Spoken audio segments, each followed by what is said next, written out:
Her sister kicked her and the kids out to the garage for Thanksgiving. But an hour later, a black limousine pulled into the driveway, and the driver called her by name. What happened next shocked everyone. Subscribe to the channel, and in the comments, tell me what city you're from. The sound of rain against the kitchen window was the only thing breaking the silence. Aaliyah stood at the sink, her hands submerged in cold water, scrubbing the last dinner plate with the same focus she gave to everything lately, as if doing it just right might somehow change the reality pressing down on her shoulders.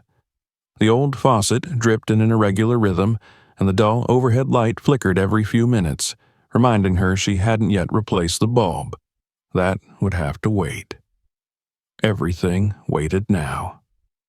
Behind her, 12-year-old Corey sat hunched at the rickety kitchen table, quietly folding his younger sister's school uniform. 9-year-old Lynn was on the worn-out sofa in the adjoining room, reading a battered copy of Charlotte's Web she had borrowed for the third time from their local library. It was the only book she ever wanted to reread, maybe because she saw herself in the small, unnoticed characters who clung to kindness like it was a life preserver. Their apartment was modest at best.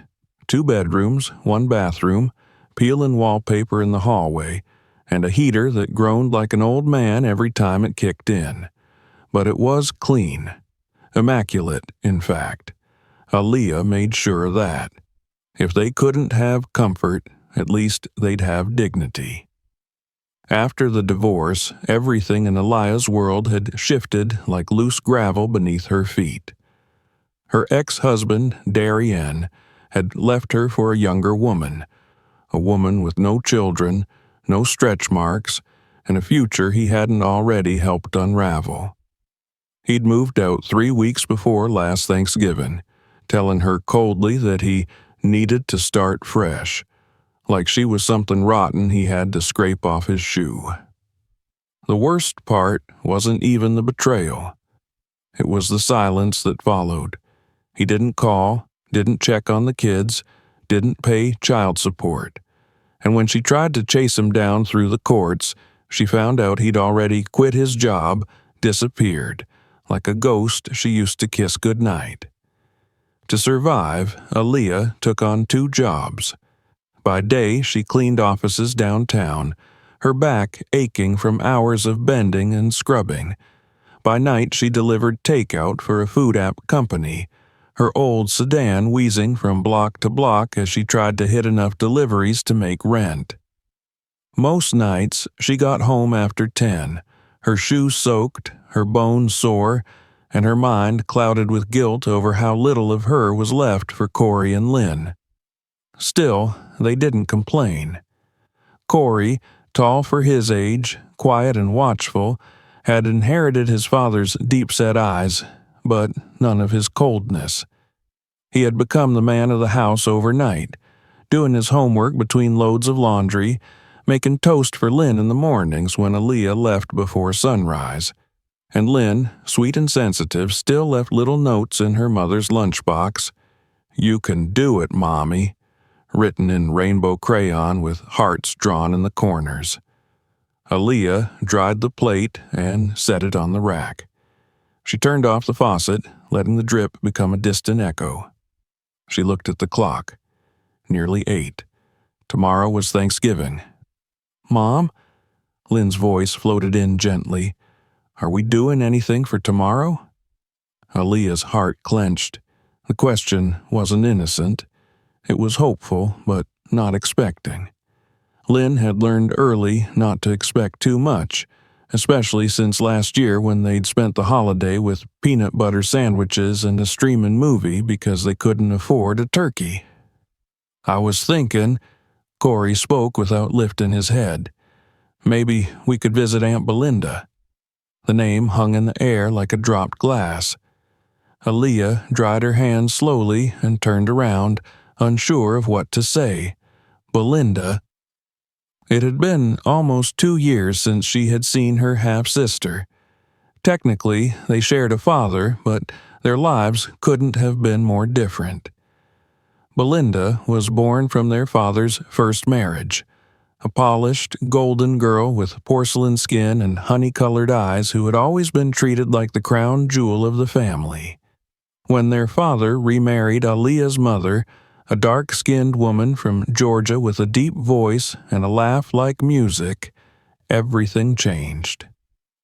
Aaliyah was born into that shift.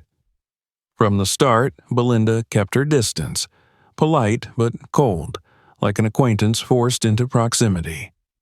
Even when they were little, Belinda refused to share toys or invite Aaliyah into her room. At family gatherings, she'd correct her grammar in front of guests and introduce her simply as my dad's other daughter. Their mother, Yvonne, had tried to bridge the gap. She made meals for both girls, helped with school projects, even braided Belinda's hair when her own mother dropped her off early. But Belinda remained distant, dismissive, and as they grew older, the gap widened. When their father died, everything fell apart. Belinda took over the estate, sold the family home, and offered Aaliyah nothing but a final, curt message. You've always wanted to make it on your own. Now's your chance. Now, Belinda lived in an enormous house in a gated community just outside the city, with a handsome white-collar husband, 3 children in private schools, and Instagram-worthy parties that looked like magazine shoots. Aaliyah had only seen glimpses through social media, posts that made her feel like a stranger looking into a museum. Still, the kids remembered the house. Once, years ago, before the divorce, Aaliyah had brought them there for a birthday party. They had been stunned by the high ceilings and chandeliers, the clean smells, the velvet chairs. Belinda had smiled stiffly and assigned them a corner of the table. They had barely been acknowledged, but to the children, it was a palace. I don't think it's a good idea, Aaliyah finally said, her voice soft but firm. She might say yes, Lynn whispered. Aaliyah looked at them, at the longing in their eyes, at the way they were trying not to beg, and her resolve wavered. Maybe it was foolish, but something inside her whispered, try. Not for herself, but for them. What would it cost to send a message? Maybe an hour's discomfort. Maybe another bruise on her pride. But maybe also a warm room, a good meal, and a moment when her children could feel like they belonged. Later that night, after the kids had gone to bed, she sat on the edge of her worn mattress and stared at her phone for a long time. The contact was still there. Belinda M. She tapped the screen. Hi, I hope you're well. I was wondering if we might stop by for Thanksgiving. Just me and the kids. No expectations. Just thought I'd ask. She stared at the message for a long time, fingers hovering. Then she hit send. No response came that night or the next morning. But as she was packing sandwiches into school lunch bags, her phone buzzed. Sure, dinner's at 5. B, no smiley face. No, looking forward to seeing you. Just 5 words. But they were enough. Aaliyah texted back a simple thank you and didn't mention it to the kids until later. The rest of the day passed in a blur. She finished her morning shift, came home to nap for 30 minutes, then got up and began cleaning the children's shoes, ironing a second-hand dress she'd saved for some special day, and baking a cornbread pie with a few borrowed ingredients from the neighbor across the hall. Corey offered to sweep the car. Lynn brushed her doll's hair and said, "This time, maybe Grandma will remember my name." Aaliyah paused at that. Their grandmother, Belinda's mother, had always been cold toward Aaliyah, and even colder toward her children, never missing an opportunity to point out their otherness. But Lynn's voice was full of hope, and Aaliyah didn't want to tarnish it with her own bitterness. So she smiled and said, "Maybe she will." When they finally packed into the car and pulled out of the narrow alleyway behind their apartment building, Aaliyah tried to swallow the nerves clawing up her throat. Her hands tightened around the steering wheel. This wasn't about her. It was about giving her children one night that didn't feel like survival. The closer they got to Belinda's neighborhood, the more the landscape changed. Shabby storefronts gave way to manicured lawns, cracked sidewalks became brick paths, and the houses grew larger, more distant, more polished. When they reached the security gate, Aaliyah gave her name. The guard checked a clipboard and then waved them through. As they drove up the curved driveway of Belinda's house, the kids pressed their faces to the window, wide-eyed. The house stood like a photograph. Columns, lanterns, perfect hedges. "Are you ready?" Aaliyah asked, forcing a smile. They nodded. She rang the bell. No one came. She rang again. Still nothing. Then, slowly, the door opened. And there stood Belinda, in a burgundy velvet dress and heels too high for comfort, a wineglass in her hand, and a look of poised politeness on her face that didn't quite reach her eyes. "Oh," she said, "you made it." Aaliyah took a deep breath and stepped forward. "Yes, thanks for having us." Belinda stepped aside. "Come in." And just like that, Aaliyah walked into a world that was never built to hold her, hoping, just for a moment, that maybe this time it might. The warmth inside Belinda's house was immediate but impersonal, like the artificial heat of a department store. The scent of roasted vegetables, citrus candles, and polish hung in the air, clean and curated. Aaliyah stepped over the threshold, gently guiding Lynn and Corey ahead of her. The floor beneath their feet was slick with wax, and the entryway shimmered under a chandelier of dripping glass crystals that looked like frozen tears. Everything around them was gleaming, symmetrical, expensive, and cold. Belinda motioned loosely toward the hallway. "Shoes off, please," she said with a short smile, her tone more fitting for a service worker than a sibling. Aaliyah nodded and reached down to help Lynn out of her boots. Her daughter's socks, though clean, had a tiny hole at the heel. She tugged the pant leg lower to cover it and rose without comment. Belinda was already walking ahead, her heels clacking against the tile like punctuation marks. A sound echoed through the open floor plan, where the living room and kitchen flowed together like a showroom. Voices floated in from the backyard, laughter, clinking glasses, the high-pitched squeal of children playing games. Aaliyah glanced around and took in the details that hurt more than they should have. Pristine, white furniture no one seemed to sit on, an abstract painting the size of a small car, a stack of glossy magazines with Belinda's family smiling from one of the covers.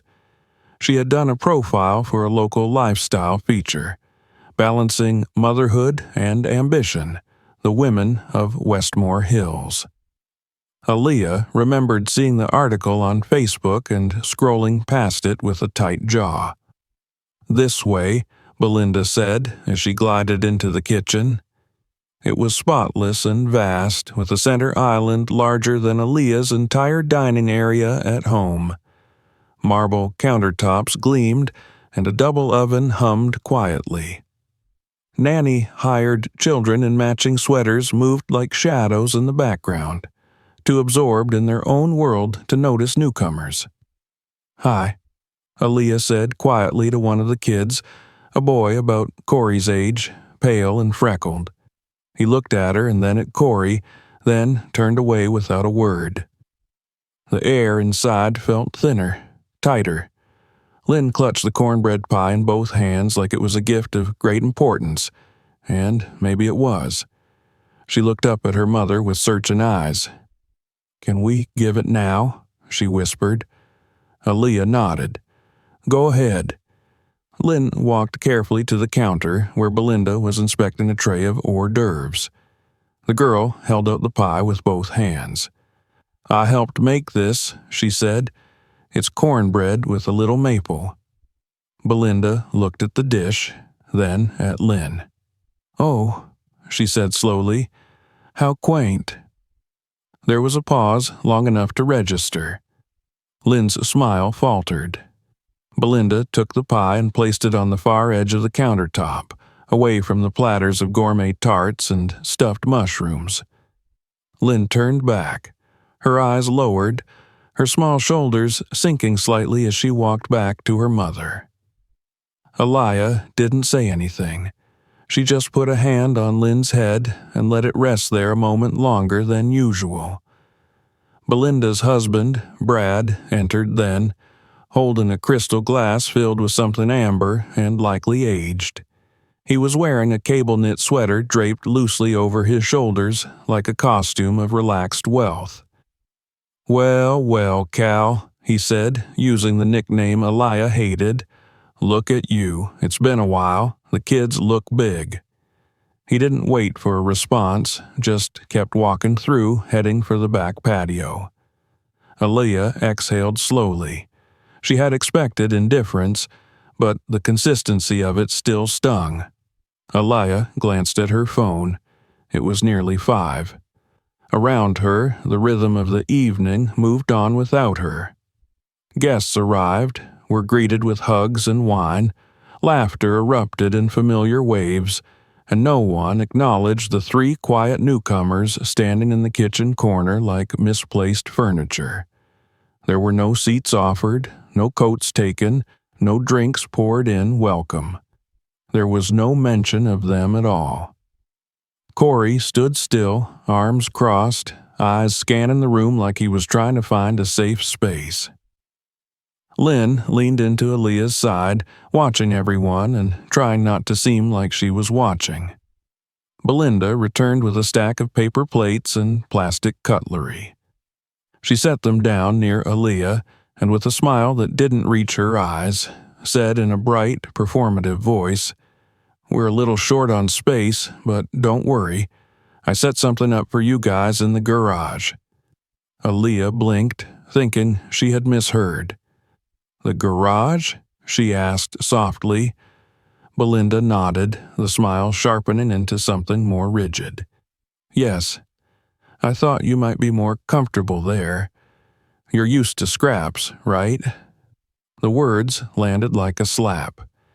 Every conversation in the room seemed to pause, suspended in the vacuum that followed. Elia could feel the air change, hear the clinking glasses stop, sense the way heads turned just slightly and then turned back, pretending they hadn't heard. She didn't react. She didn't flinch. She just reached for the plates. "Come on," she said to her children. The 3 of them walked silently through the house, past the hallway lined with family portraits they weren't in, past the laughter behind the patio doors, past the place where they might have belonged in a kinder version of this story. Belinda didn't follow. She didn't explain. She didn't care. The garage was cold, both in temperature and in tension. The concrete floor was hard and unforgiving with oil stains and dust patches. A single folding table had been set up against the back wall, flanked by 2 metal chairs and an overturned crate. On the table sat a roll of paper towels and a small pile of mismatched plastic utensils. No tablecloth, no decorations, just the bare minimum to fulfill a technical obligation. Lynn looked up at her mother, her eyes uncertain. "Is this where we're eating?" Elia nodded once. Lynn didn't say anything else. She climbed onto the crate and began smoothing her dress underneath her. Corey pulled out a chair for his mother, then sat in the other and stared at the tabletop. Elia unpacked the food Belinda had provided. Turkey slices barely warm, mashed potatoes without gravy, green beans that looked as though they had been steamed hours ago and then forgotten. No cranberry sauce, no bread, no drinks. The 3 of them ate slowly, without conversation. The only sounds were the scraping of plastic against paper and the muffled laughter from the party behind the wall. Corey finally looked up. His voice was quiet but steady. "Why did they put us out here?" Aaliyah paused with her fork halfway to her mouth. "I don't know," she said. Lynn picked at her green beans. "Did we do something bad?" "No, baby," Aaliyah said. "You didn't do anything wrong." "But they're all inside," Lynn said, "and we're out here. It doesn't feel like family." Aaliyah closed her eyes for a second. She felt the ache rise in her chest, that heavy, thick kind of sorrow that came from years of being polite to people who didn't want her there. Her throat tightened, but she didn't cry. She wouldn't give Belinda that victory. She opened her eyes and looked at her children.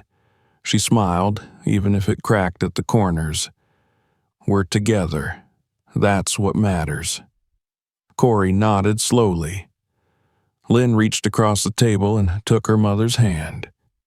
In that moment, something inside Aaliyah shifted, not into anger, not into grief, but into clarity. It wasn't about the garage. It was about everything the garage represented. It was about the message they'd been sent. You're not part of us. You never were. But what Belinda didn't know, what no one inside that house understood, was that sometimes the most beautiful transformations happen in the coldest corners. Outside, the sky had begun to darken. The garage door rattled slightly with the wind.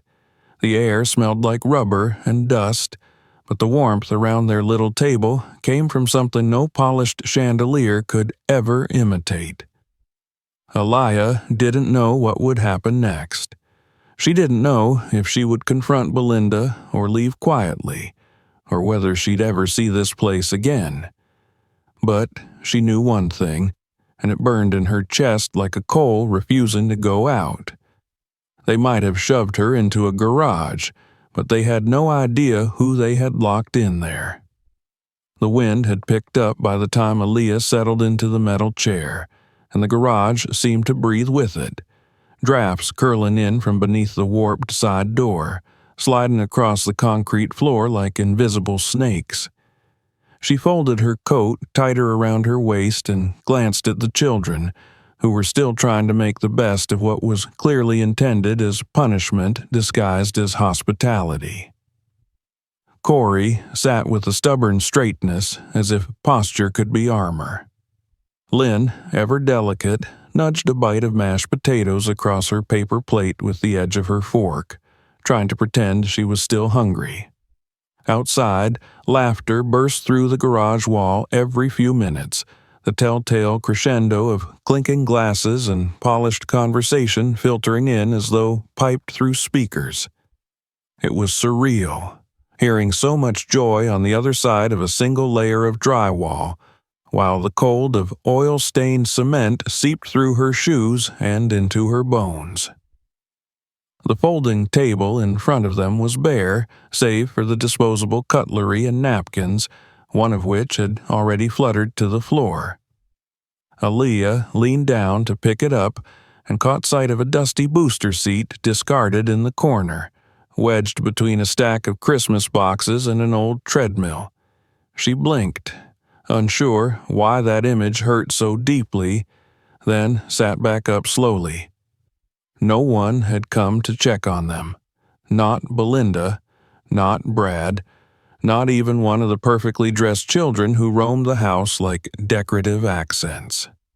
Aaliyah imagined Belinda walking through her immaculate living room with her wine glass poised just so, smiling for her guests as if she hadn't just shoved her sister and her niece and nephew into a garage like leftover furniture. She looked at her children again. Lynn had given up pretending to eat and was now tracing shapes in the condensation of her paper cup. Corey hadn't touched the green beans.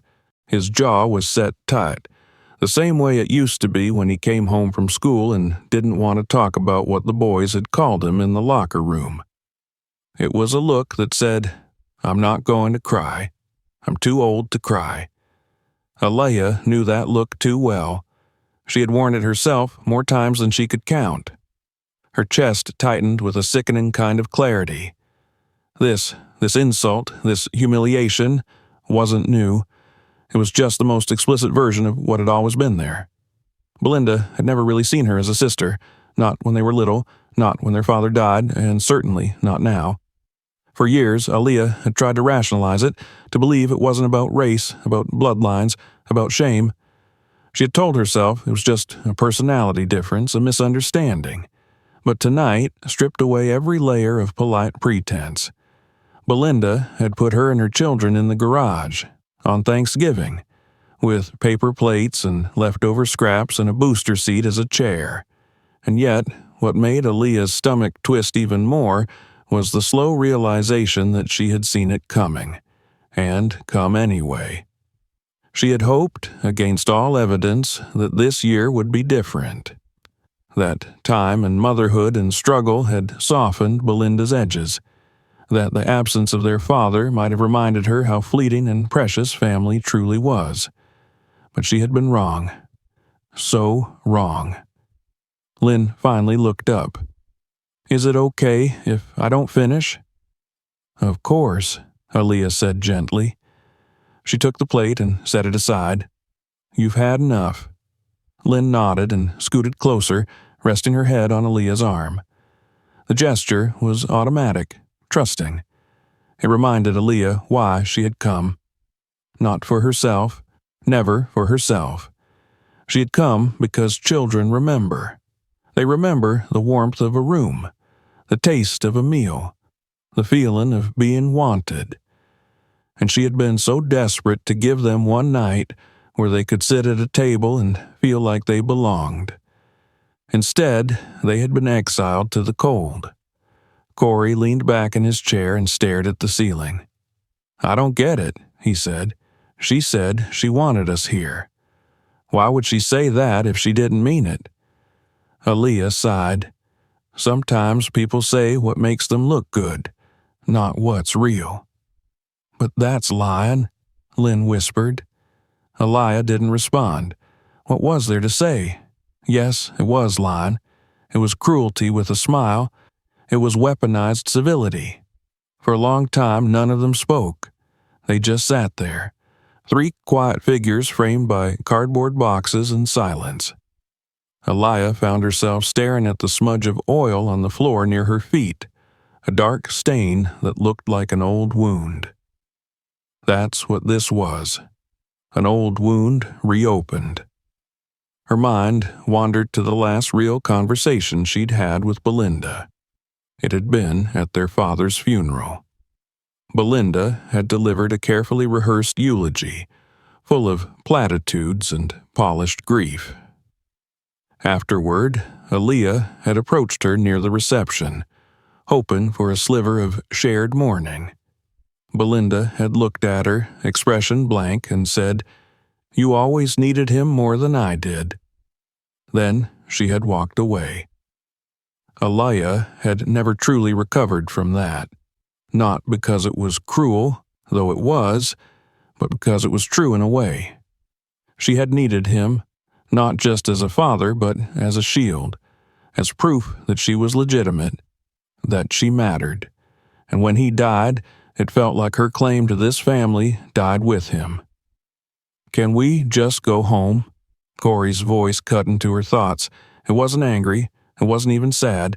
It was flat, numb, and that was worse. "We will," she said. "Soon." They sat for a while longer, and then Lynn, softly, "I'll miss our house, even if it's little." Corey nodded. "It's not little. It's just enough." Aaliyah closed her eyes for a moment, breathing that in. Just enough. Not perfect, not polished, but honest, warm, the kind of place where no one got assigned to a garage. When she opened her eyes again, she felt something inside her settle. Not calm, exactly, but resolve.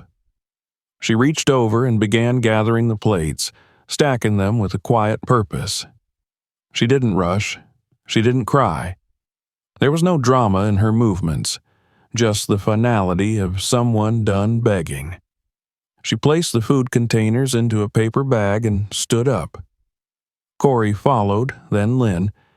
They didn't ask questions. They didn't protest. The air was too heavy for that. Aaliyah glanced once more at the closed interior door that led back into the house. She could hear the distant echo of Belinda's laugh, sharp and elegant, like a knife in velvet. Her mother's voice followed, soft and wine-laced, talking about how perfect the stuffing had turned out this year. No one mentioned them. Not once. She turned away and began moving toward the garage door, the one that opened onto the driveway. Her hand reached for the handle, and then she paused. A flicker of light cut across the side wall. Headlights. She turned her head just in time to see a sleek black car glide to a stop outside the garage, its lights momentarily flooding the cold, cluttered space with a ghostly brightness. It wasn't a family car. It wasn't a rideshare. It was long, low, and unmistakably a limousine. Aaliyah blinked. Corey moved closer to the dusty window and squinted. "Mom!" Lynn grabbed her mother's hand. The engine cut off. The three of them stood frozen in that moment, unaware that their world was about to pivot, that everything they had just endured was, in some strange way, about to become the beginning of something entirely different.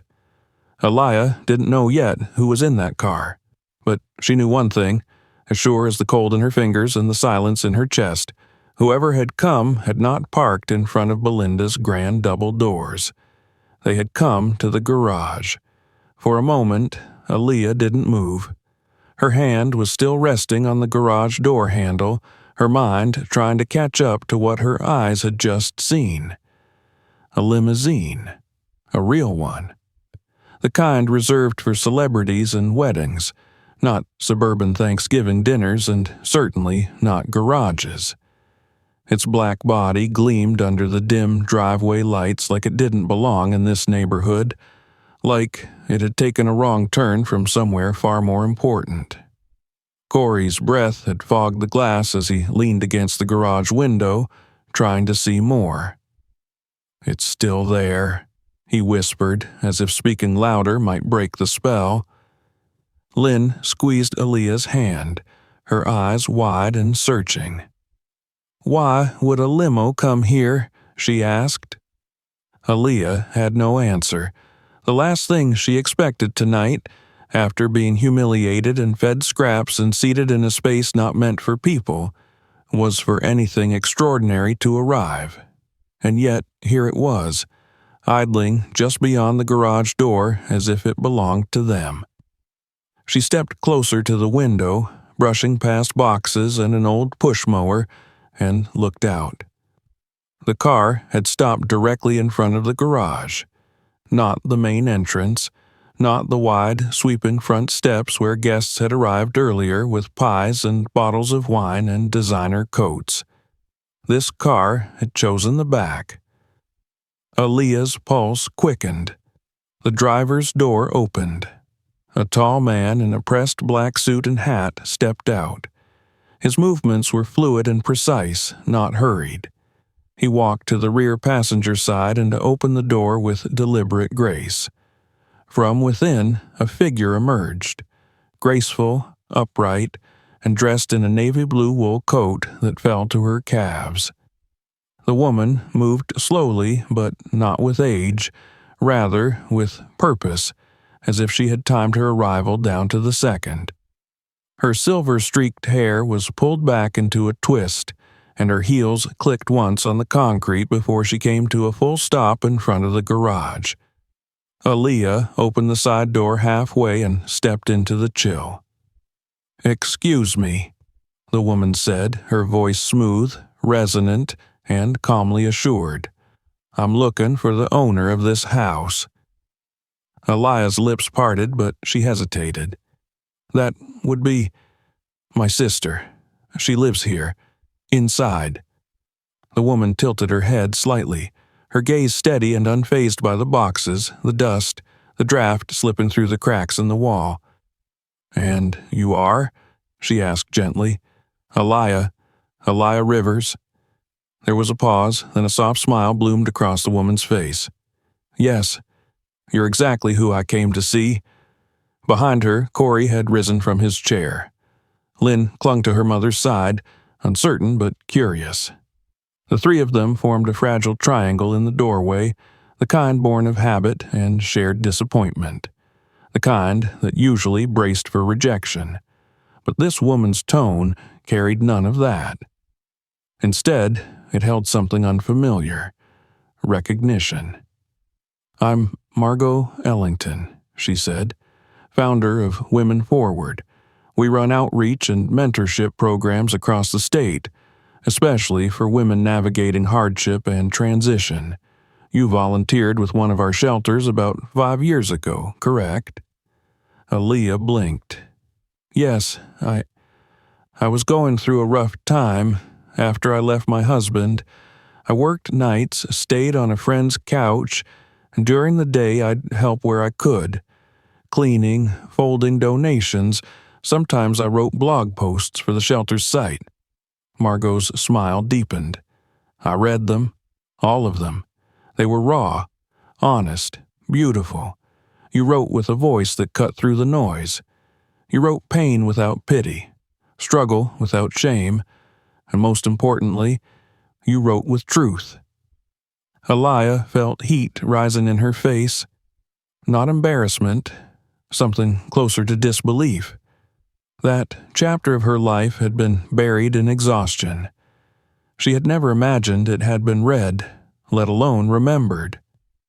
"I've been following your writing ever since," Margot continued. "Your words have stayed with me. And this year, when we began planning our national summit, we knew we wanted something different. Not just success stories and tailored suits. We wanted someone who understood what it means to rise from the floor. We wanted you." Aaliyah's heart pounded. "You want me to speak?" Margot nodded. "As our keynote speaker, we'll cover all travel, accommodations, childcare if needed. And we're offering a publishing contract. Your story deserves a wider audience. Your voice matters, Aaliyah." For a long moment, Aaliyah couldn't breathe. Behind her, Corey's voice was soft but clear. "Wait, she wants you to speak? Like, on a stage?" Lynn's eyes widened. "Because of your writing?" Margot looked at both children and said with a warmth that made Aaliyah's throat tighten, "Because your mom is extraordinary." Aaliyah's fingers curled slightly around the edge of the doorframe. She turned her head toward the house instinctively. Through the narrow garage window, she could see shadows shifting behind the curtains. The living room was no longer filled with laughter. There was stillness now, the kind that comes when something unthinkable interrupts the script. They were watching. She could imagine it. Belinda's hand frozen halfway to her wine glass, Brad's smug posture wilted into confusion. Their mother's eyes narrowed as she strained to understand who this woman was, and why she wasn't walking up the front steps. Why she was here, in the garage, speaking to Aaliyah as if she mattered. She looked back at Margot. "Are you sure you have the right person?" she asked, the old voice in her head still whispering doubt, still wondering if this was a cruel misunderstanding. "I'm absolutely sure," Margot said. "I've waited months to say this to you in person. We want you." And in that moment, something in Aaliyah lifted. Not like a balloon, but like stone, like armor. Something she had carried for years without realizing it was never hers to bear. The shame of not being wanted, the weight of being tolerated, the constant shrinking. It fell away. She stepped outside fully, letting the cold air wash over her. "I'd be honored," she said. Margot extended her hand, not dramatically, but simply, with quiet certainty. Aaliyah took it. Corey gathered the food containers carefully, cradling them like they mattered. Lynn slipped her hand back into her mother's, her face radiant with awe. Together, they followed Margot toward the car.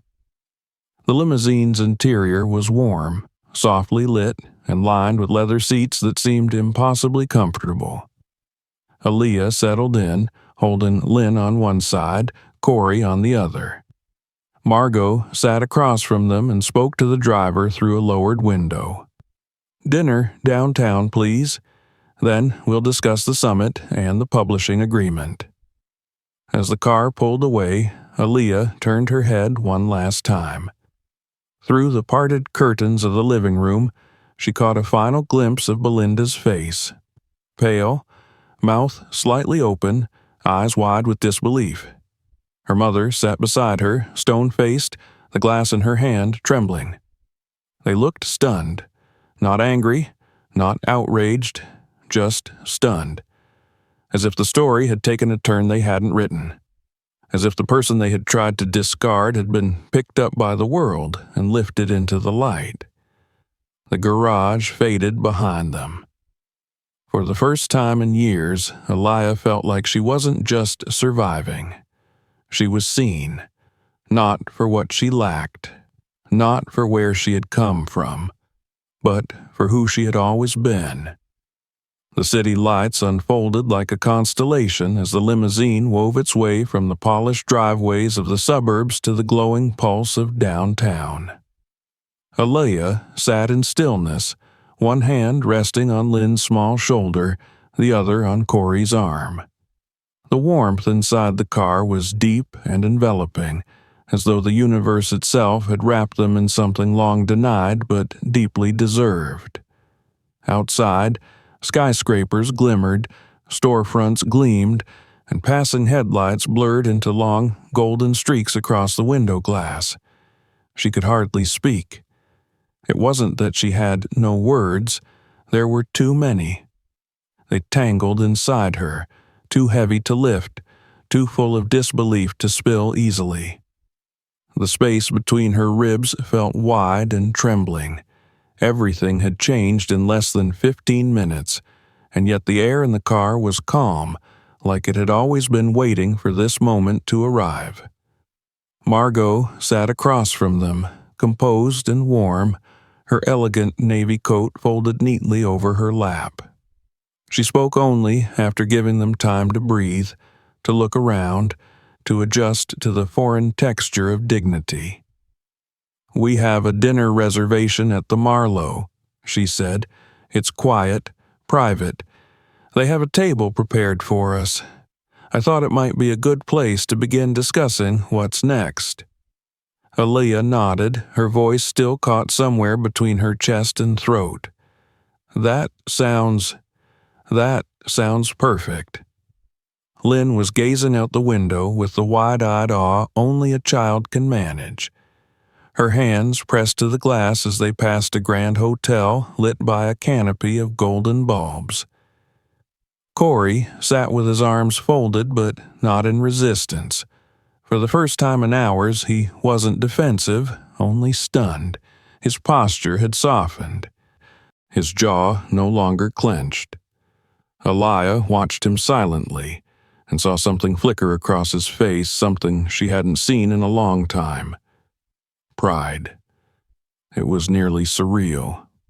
Just an hour ago, they were in a garage, surrounded by storage bins and cold metal chairs, eating from plastic plates and swallowing down shame. And now, this. The same world, the same night, but it felt like someone had flipped the script of their story and handed them the next chapter. As the limo slowed before a discreet entrance flanked by tall hedges and soft uplighting, a man in a black suit stepped forward to open the door. Margot exited first, then turned and offered her hand to Aaliyah. Lynn followed, clinging gently to her mother's skirt, and Corey emerged last, his eyes scanning everything with cautious wonder. The restaurant was quiet elegance, dim lighting, soft jazz drifting from hidden speakers, and the kind of staff who moved like ghosts, present without ever intruding. A table awaited them near the window, draped in crisp white linen, the silverware polished to a glow. Aaliyah hesitated as they approached, but Margot gave her a gentle nod, encouraging her forward. Once seated, a server brought warm bread wrapped in a cloth napkin, poured water into glasses like crystal, and disappeared. No one stared at them, no one whispered. There was only space and warmth and dignity. Aaliyah looked across the table at Margot, the disbelief finally giving way to curiosity. "Why me?" she asked, her voice softer now, not from fear but from genuine wonder. There must be so many women with louder voices, better credentials. I didn't even know anyone was reading what I wrote. Margot smiled and leaned forward slightly. That's exactly why. We've had years of polished voices, experts, professionals, but what we're missing in this world right now is truth. You didn't write to impress, you wrote to survive. And in doing that, you gave language to women who had none. You made someone like me, someone far removed from where you stood, feel something. That's rare. That's necessary. Aaliyah stared down at her folded hands in her lap, her knuckles pale with memory. She thought about the nights she had typed on her cracked phone screen while her children slept on a borrowed mattress, the times she had doubted every word, thinking no one would ever care. And yet, here she was, in a restaurant that didn't serve leftovers, speaking to a woman who had walked straight past chandeliers and turkey platters and come to a cold garage door. She glanced over at Corey, who was now trying a piece of artisan bread with quiet interest, and Lynn, who beamed when the waiter placed a small dish of sugared butter before her. "When I wrote those posts," Aaliyah said, "I didn't think anyone would read them. I wrote them because I had no one to talk to. No one wanted to hear about eviction notices or food stamps or my husband's betrayal. No one wanted to hear about how it felt to be invisible. So I put it all into words and hoped that maybe, just maybe, someone out there might feel a little less alone." Margot nodded. "And that's why your voice matters. We're building something new. A platform that doesn't just speak down from a stage, but rises from the floor, from garages and shelters and kitchens at midnight. We want you to open the summit, and we want to publish your story." The words settled like feathers, soft but weighty. Aaliyah felt something inside her unlock. Not just hope, agency, not just gratitude, ownership. She said yes. They talked for hours. Margot asked thoughtful questions and took notes on a small leather-bound pad, jotting down moments Aaliyah had almost forgotten. The first time she cried while folding laundry after her ex left. The birthday when she couldn't afford candles. The moment she decided not to cry in front of the kids ever again. Every story mattered. Every scar was a map. Every survival, a credential. When dessert came, Lynn declared it fancier than TV food, and Corey, after much hesitation, tried creme brulee for the first time and didn't hate it. They laughed together, not because anything was particularly funny, but because the laughter had been bottled up for too long and now had permission to breathe. When the check arrived, Margot waved it away with a simple gesture. "You've already paid enough," she said. The ride home was quieter, not from awkwardness, but from peace. A silence that didn't ache. A silence that didn't mean, "Don't speak," but "You're safe." Lynn leaned against Aaliyah and whispered, "Is this what it's like to be famous?" Aaliyah chuckled. "No, baby. This is what it's like to be respected." As the limousine pulled into the quiet block where they lived, Aaliyah saw their apartment from a new perspective. It hadn't changed, but she had.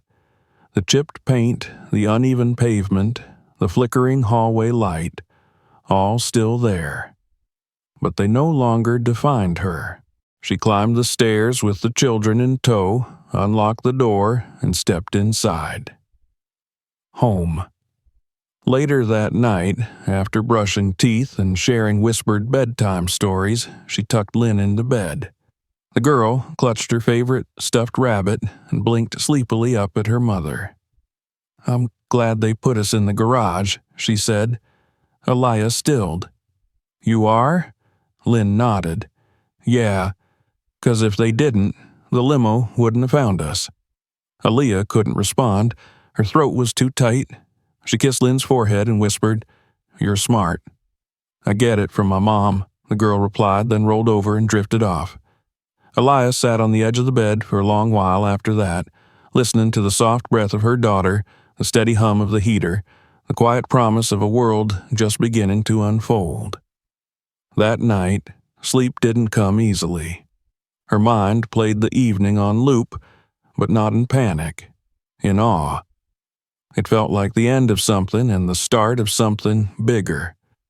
She wasn't sure yet what shape it would take, or how long it would last. But she knew without question that they hadn't broken her in that garage. They had revealed her. And now the world had seen. Winter arrived slowly that year, not with snow or ice, but with the subtle transformation of air. The days became crisper, the trees stood bare like quiet sentinels, and the sky seemed to darken just a little earlier each afternoon. Aaliyah moved through it all like someone learning a new language, careful, observant, carrying a tremble of disbelief under every breath. Even after weeks had passed, the sound of the limousine's engine still echoed in her memory like a note struck on a piano that never quite faded. Things changed quickly after that night. The very next morning, her inbox was filled with messages from Margot's team. Warm, professional, enthusiastic emails that outlined schedules, travel logistics, and preliminary outlines for the summit. They spoke of keynote materials, stage preparation, and the upcoming publishing contract with the same calm certainty they might use to describe a catered lunch or an upcoming conference call. But for Aaliyah, every line felt like a miracle written in plain text. Her phone rang with unfamiliar area codes. Editors, event planners, journalists who had seen the summit announcement. The foundation had made it official. Aaliyah Rivers would be opening the National Women Forward Summit in Chicago that spring. Her name appeared in newsletters and press releases, attached not as a footnote, not as Belinda's sister, but standing alone. Bold, centered. At first, she thought it might all be temporary, that the interest would burn bright and then vanish, as so many things did in her life. But it didn't. The light stayed. Margot's team followed through on every promise. Aaliyah was assigned a writing coach, someone to help her shape the blog posts she had written in exhaustion and grief into a manuscript. They sent equipment, an ergonomic chair, a new laptop, a quiet printer that hummed like approval. A publisher sent her a contract with numbers that made her sit down on the edge of her bed and reread it 6 times, afraid the decimal might disappear if she blinked too hard. The first check that came in didn't buy her a new car or a bigger place, but it covered rent for 5 months in advance, and she framed the receipt. Not because of the amount, but because it was the first time in her life she had been paid for her voice. And then something even more subtle happened. She changed. Not all at once, not dramatically, but in the small, powerful ways that build a life. She stopped apologizing when she spoke. She stopped shrinking herself in rooms that were too loud. She stopped saying yes out of fear of seeming ungrateful. The day she walked into the small bookstore downtown to sign a few pre-release copies of her upcoming memoir, she did so in the same coat she had worn on Thanksgiving, the one she had almost left at home because she thought it looked tired. She wore it proudly, because the fabric didn't matter. Her story did. Corey began writing too. Quietly at first, notes and poems tucked between textbooks, thoughts scribbled into a dollar store notebook he refused to show anyone. Then, one evening, while sitting at the kitchen table with his headphones on, he slid it toward her without a word. She opened it, heart pounding, and read a poem titled, "Chairs Don't Make the Table." The lines were short, fierce, and unsparing. He didn't mention the garage, but she saw it in every sentence. Saw the shame turned into shape. Saw the silence turned into sound. Lynn stayed Lynn, curious, compassionate, full of bright-eyed wonder. But she became more than a child seeking approval. She became a girl who watched her mother stand up and decided she could too. She started a kindness journal where she documented every moment someone had made her feel seen. And one night, Aaliyah found a sticky note on the mirror that read, "You're my favorite writer, even more than Mo Willems." The three of them moved through the world differently now. Not richer, not more important, just more rooted. And that, perhaps, was the greatest shift of all. Thanksgiving came again faster than she expected. The air turned sharp, the sky took on its annual silver hue, and suddenly it was time to think about turkeys and pies and the fragile, powerful ritual of gathering. Margot's assistant had called a week before, offering a reservation at a luxury retreat. "We'd be honored to host your family for the holiday," she had said. Aaliyah had thanked her but declined. This year, she was hosting. Their apartment was still small, the radiator still hissed like an old kettle, and the kitchen could barely fit 3 people at once without bumping elbows. But it was warm, lived in, lined with books and drawings and the smell of cinnamon. They invited friends, mothers from the shelter Aaliyah once volunteered at, a former neighbor who had once lent her flour, a teacher who had encouraged Corey when he was falling behind, a woman who used to clean offices with her and now owned a mobile cleaning business of her own. They brought casseroles and mismatched dishes, pies that leaned sideways in their boxes, bags of rolls with the tops wrinkled from the grocery store shelf. Nobody wore pearls or cashmere. Nobody asked if they were in the right place. Everyone came in laughing. There weren't enough chairs, but no one cared.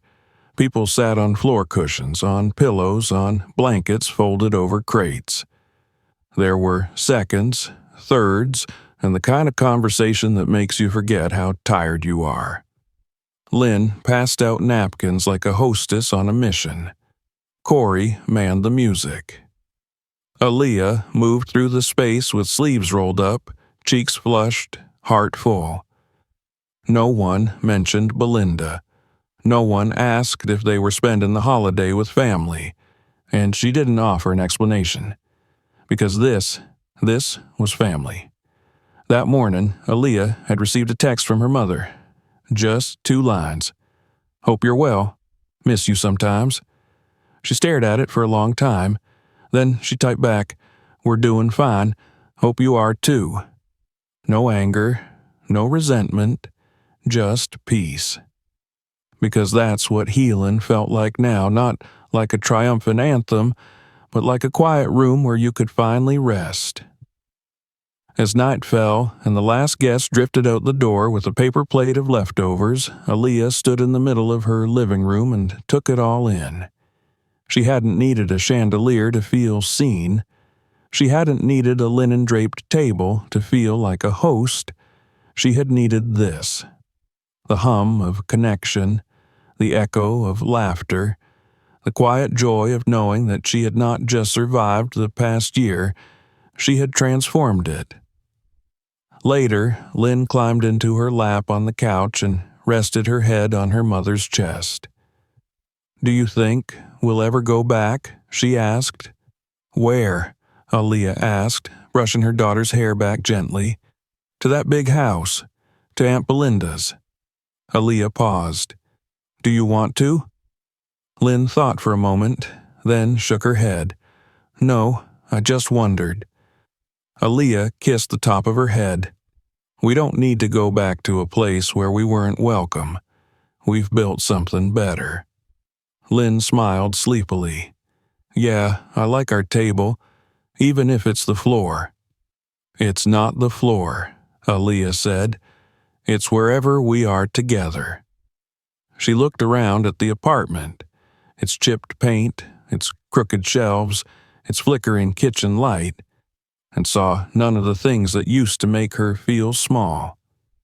She saw a home built not from wealth, but from intention, from courage, from the kind of love that doesn't care about chairs or china. This was her new chapter, not perfect, not glossy, but hers. The morning of the summit dawned cold and clear, the kind of spring day that carried a quiet promise in the air. Aaliyah stood at the window of her hotel room, high above the city, looking down at the tiny figures bustling on the sidewalks below. The skyline of Chicago stretched wide before her, glass and steel catching the sunlight like blades turned sideways. Behind her, a navy blue dress hung neatly on the back of the chair, pressed and waiting.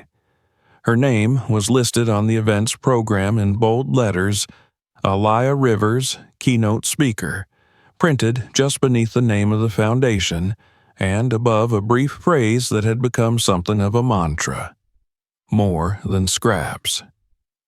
She touched the window gently with her fingers, not for warmth, but to make sure she was really here. Just a year ago, she had stood in a garage with her children, fighting back tears while holding a flimsy paper plate. Now, she would be standing on a stage in front of hundreds of women, CEOs, professors, activists, single mothers, students, all gathered to hear her speak. The transformation felt impossible and inevitable at once. The foundation had spared no detail. A stylist had come to the hotel early that morning, brushing out Aaliyah's hair with gentle hands, shaping curls that framed her face like a crown. The makeup artist, a woman named Denise, had listened to Aaliyah's story with tears in her eyes and said, "You don't need much. You already walk like someone worth listening to." It was the kind of compliment Aaliyah would have once deflected, unsure of her place in such spaces, but today she just smiled and said, "Thank you." In the other room, Corey and Lynn were getting ready with the help of Margot's assistant. Corey wore a navy suit that made him look older than 12, the sleeves tailored just enough to let him grow. Lynn, radiant in a soft gold dress, had insisted on wearing sneakers underneath. "In case I need to run," she said, winking. Aaliyah had laughed then, a sound that came easier these days, fuller, rounder. When the black car arrived to take them to the venue, Aaliyah stepped inside with steady hands and a heart that, while still full of nerves, no longer trembled with fear. The auditorium was already buzzing when they arrived. Muffled conversation, clinking coffee cups, the occasional staccato of heels against tile. Posters with her face and the summit's theme lined the hallway walls. Stories that change us. Aaliyah's image was not airbrushed or lit to perfection. It was real. Her eyes calm, her mouth poised to speak. Margot met her at the entrance to the green room. She was wearing her signature navy coat again, her presence just as grounded and commanding as that first night. "You ready?" she asked. "I think so," Aaliyah answered. Margot smiled. "You don't need to be perfect, you just need to be you." That was enough. Backstage, she stood in the wings and waited for her cue, her speech folded in her hand, though she barely needed to glance at it anymore. She had lived these words. They were inked into her bones. When the host introduced her, applause echoed through the room. Elia stepped into the light, each footfall quiet but confident. The crowd quieted. Hundreds of eyes watched her take her place at the podium. She adjusted the microphone and looked out over the sea of women, searching briefly for her children. They sat in the second row, side by side. Lynn waved. Corey gave a small nod, chin lifted, proud, and Aaliyah began. She didn't open with grandeur. She opened with truth. She told them about the garage, not for shock value, not to draw pity, but because it was where the illusion shattered and the revelation began. She spoke of paper plates, of silent dinners, of the moment her daughter asked if they had done something wrong.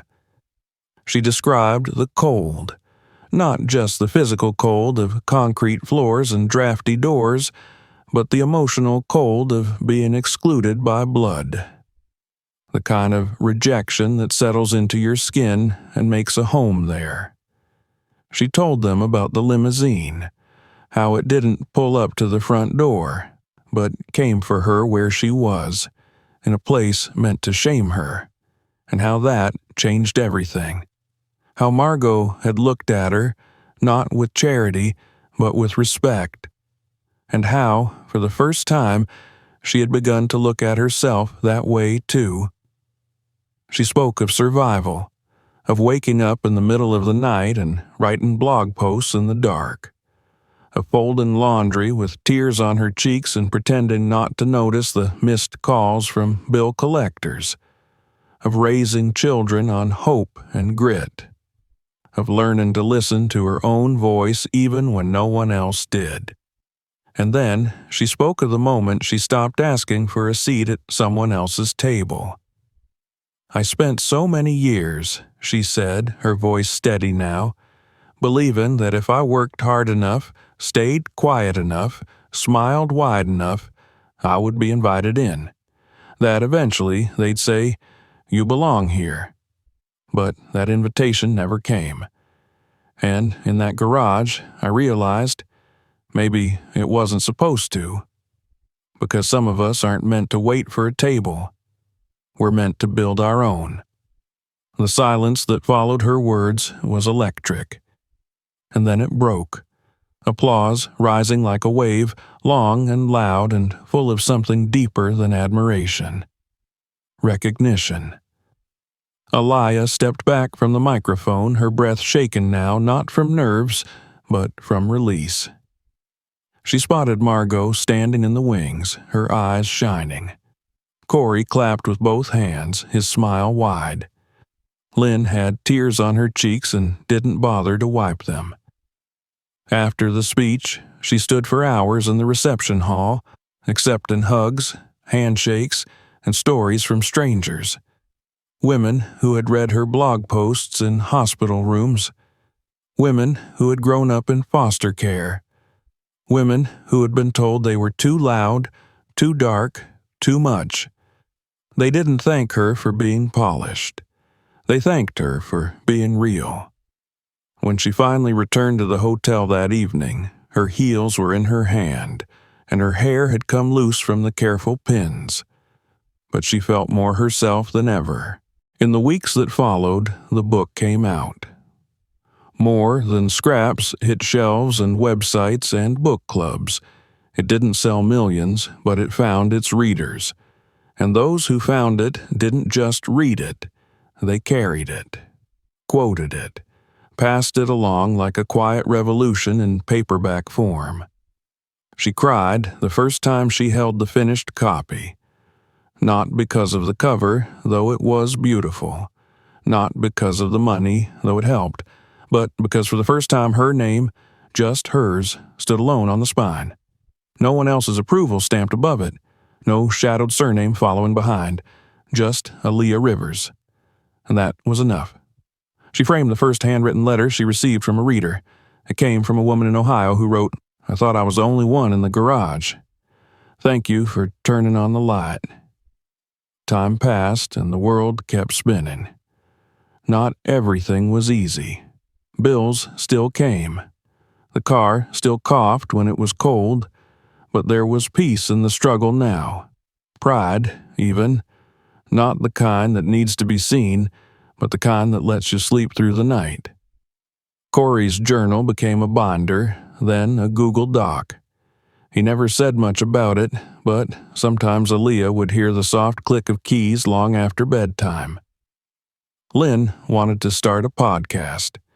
For kids, she said, to talk about how we feel. Since adults forget to ask. On the next Thanksgiving, she cooked for 15 people. Friends, neighbors, 2 of her old teachers, a girl from the shelter with her newborn.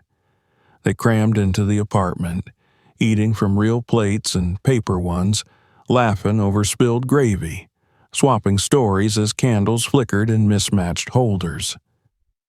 No one asked what happened the year before, but as she passed a tray of rolls to Corey, he paused and looked at her with a quiet smile.